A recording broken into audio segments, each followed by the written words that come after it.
বিএনপির মন্ত্রিসভা যারা হয়েছে, মন্ত্রী প্রতিমন্ত্রী যারা হয়েছে, সকলকে অভিনন্দন এবং শুভেচ্ছা।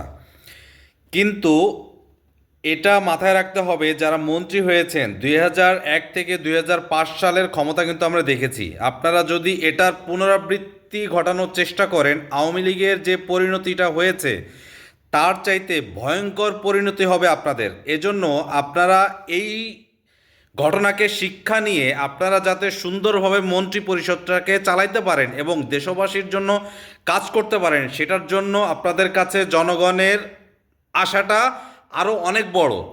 আশা করি আপনারা এই জনগণের আশাটা সুন্দরভাবে পূর্ণ করবেন এবং আপনারা নিজেকে সৎভাবে উপস্থাপন করবেন। তাহলে আপনারা এই বাংলাদেশে রাজনীতি করতে পারবেন। না হলে যেই ধারাটা অব্যাহত হয়েছে, যে ধারাটার কালচারটা বাংলাদেশ দিয়ে যাচ্ছে বর্তমানে, এই ধারাটা যদি থাকে তাহলে কিন্তু আপনাদের ভবিষ্যৎ আওয়ামী লীগের চাইতে আরও কঠিন কঠিন কঠিন হবে।